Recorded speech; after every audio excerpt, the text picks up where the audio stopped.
breaking news this morning. President Trump says the U.S. carried out large-scale strikes on Venezuela overnight. The dictator and terrorist, Maduro, is finally gone in Venezuela. All this happened just hours after a high-level delegation from Beijing visited Venezuela.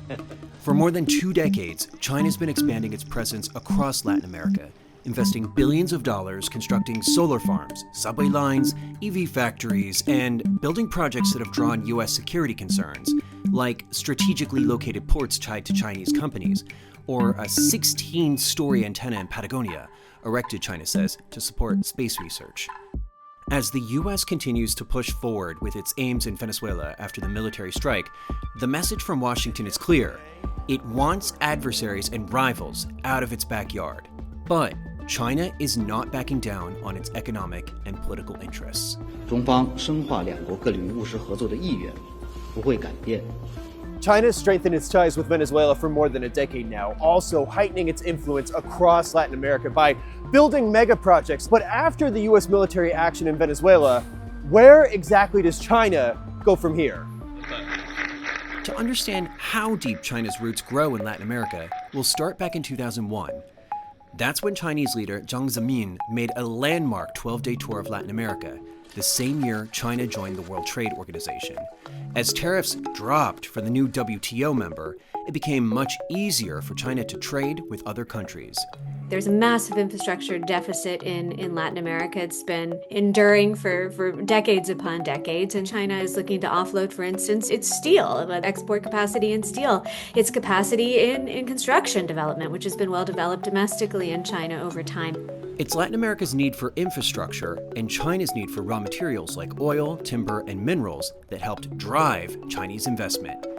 To that end, just take a look at the investments from Chinese state-owned firms, development banks, and private companies around the world.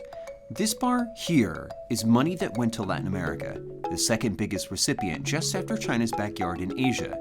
And notably, China's investment there grew faster than its investment in any other region, increasing more than 400% from 2014 through 2024. China's presence in Latin America is often described as some sort of grand scheme to take over the region. I quite disagree with that notion.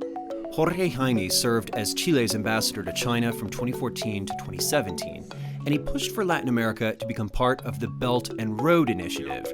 That's Chinese leader Xi Jinping's signature global infrastructure program that he started in 2013, where Beijing builds and finances ports, railways, power plants, part of an effort to expand China's footprint and influence around the world. This is a partnership that has evolved over time. It has grown organically. There are minuses, I fully agree on that. But if we draw a balance, I would say the pluses outweigh the minuses. After Xi launched a regular forum for Chinese, Latin American, and Caribbean leaders in 2015, Panama became the first Latin American nation to join Belt and Road in 2017.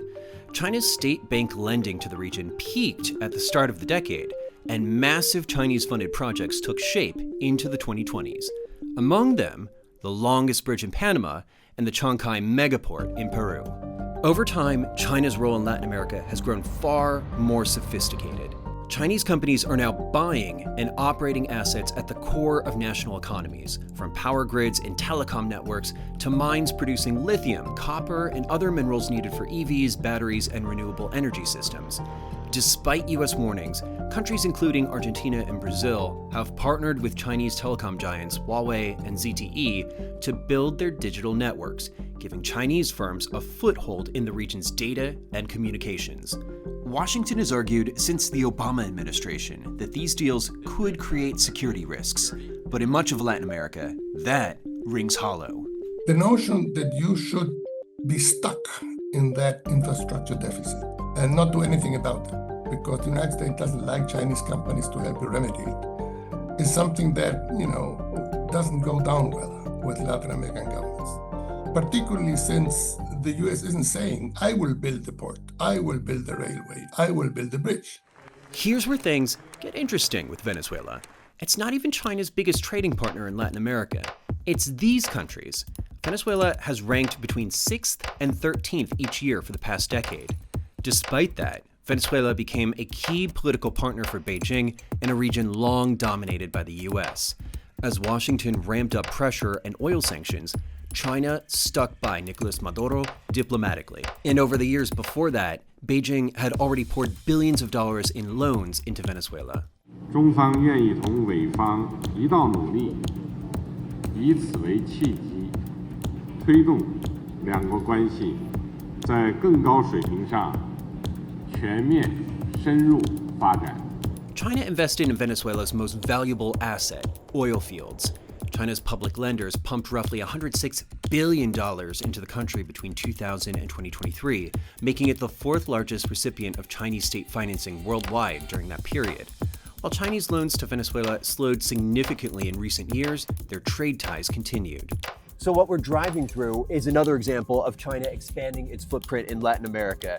Back in October 2025, both China and Venezuela decided to open a new direct shipping route between here, the port of Tianjin, and Venezuela's primary Caribbean seaports. And what that did is it helped to cut down shipping time and in some cases lower shipping prices as China ships its goods across the Pacific Ocean.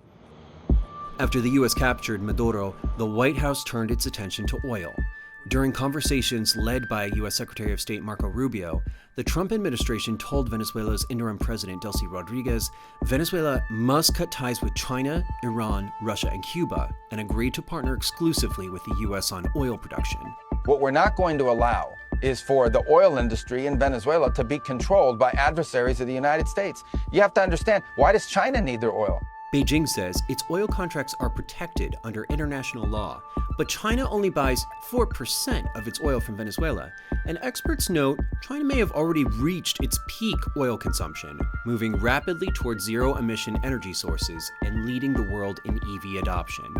So then, what's China's next move politically in Latin America? There is no doubt, I think, in Beijing at this juncture, an effort to reassess, first of all, relations with Venezuela, how things have been carried out, but also to do so across the entirety of Latin America. I think that we are watching very closely that we need to readjust of our investment, maybe.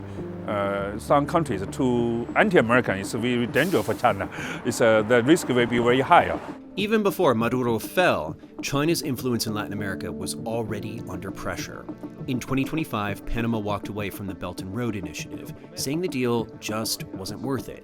What I'm really wondering about at this juncture is how much these actions in Venezuela really change thinking on the part of Latin American governments as they pursue a range of different projects, and especially those types of projects that are likely to intersect with U.S. articulated security interests.